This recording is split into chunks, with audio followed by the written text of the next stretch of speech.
Bonjour, je m'appelle Franck Morel. Aujourd'hui, on est à Saint-Philippe, plus précisément Habitation Bio. On produit énormément de choses, des fruits rares, des fruits longtemps, des épices, plein de choses. Et une des dernières cordes qu'on a rajoutées à notre arc, c'est la production de cacao. Je suis né dans une famille d'agriculteurs.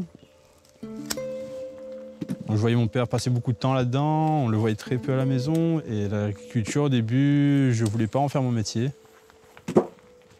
Et du coup, je me suis lancé dans le génie civil. Donc, j'ai fait mes études à l'IUT de Saint-Pierre et ensuite je suis allé en métropole pour continuer mon parcours professionnel. Et voilà, après 6 ans passés sur la place bordelaise à travailler dans les bureaux d'études, je me suis dit, tiens, mais n'empêche, mon petit carreau de bois à Saint-Philippe, il n'était pas si mal que ça.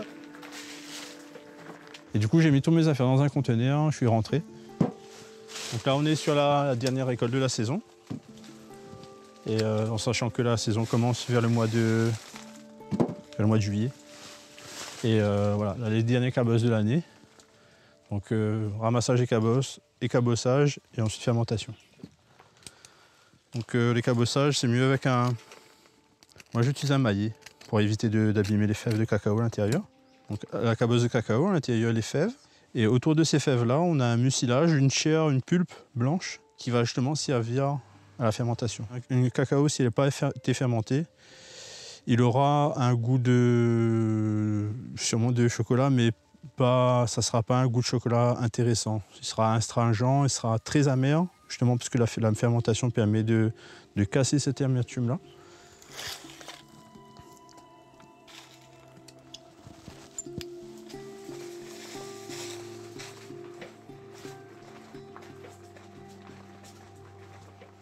Et pour moi, justement, le critère bio, c'est le minimum syndical pour avoir une crédibilité en termes de qualité. Le cultiver de manière durable, de manière écologique et de manière vertueuse pour avoir un produit le plus correct possible à la fin.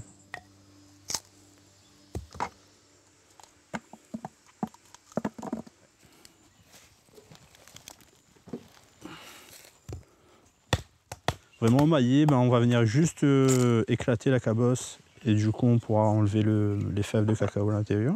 Les cabosses, effectivement, on le composte, nous, personnellement. Dans les pays producteurs, ils l'utilisent aussi pour l'alimentation du bétail.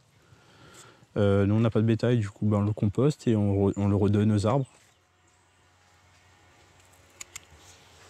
Donc à l'intérieur de la fève, le cotylédon est blanc. C'est la particularité du criollo. C'est la variété la plus rare aussi. C'est pour ça que les associations localement militent pour sa mise en place. Ça représente moins de 5% de la production mondiale. Les autres variétés de cacao auront une tablette de chocolat de couleur marron, comme on connaît très bien, marron foncé. Ça peut aller jusqu'au noir. Tandis que les tablettes de chocolat criollo, elles seront couleur chocolat au lait, même s'il n'y a pas de lait dedans. Et c'est vraiment la caractéristique du chocolat criollo. Des tablettes de chocolat très claires.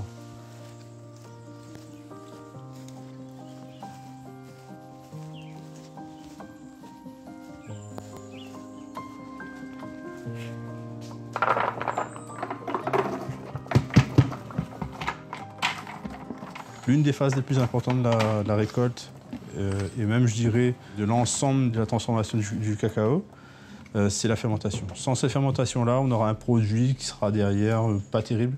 On milite un peu pour ça aussi, c'est parce qu'on connaît les noms des grands chocolatiers, mais on ne connaît pas forcément les noms des grands planteurs. Et c'est surtout le travail qu'on fait là qui détermine demain un produit de qualité.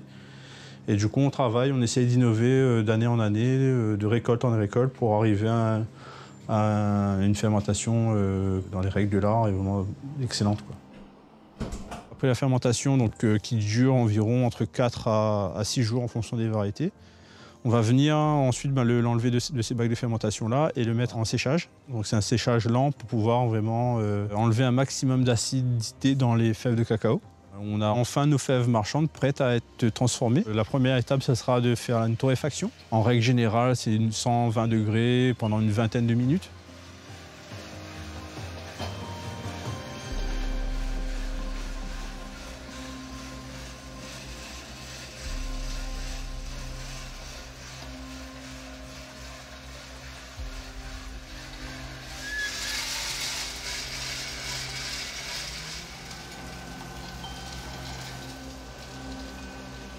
Après la torréfaction, on va venir enlever la pellicule qu'il y a autour de cette fève de cacao-là et y extraire l'intérieur. On appelle ça le gruet.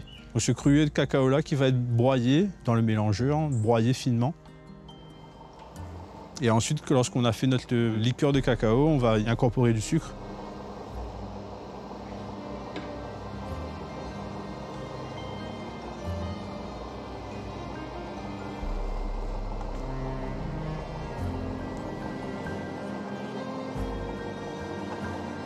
On fait du chocolat classique, donc avec torréfaction, mais on fait aussi un chocolat sans torréfaction. On appelle ça le chocolat cru. Effectivement, ce sera un chocolat qui a un goût un peu plus vert, on va dire. C'est un chocolat qui est plus riche en principes actifs. C'est vrai que professionnellement, je m'épanouis énormément dans ce que je fais. C'est un plaisir aussi de travailler en famille. C'est un plaisir de travailler dans la nature. C'est l'endroit où j'ai grandi aussi. C'est l'endroit où j'ai beaucoup vécu. Et c'est un endroit où j'ai envie de continuer à emmener dans le bon sens, on va dire.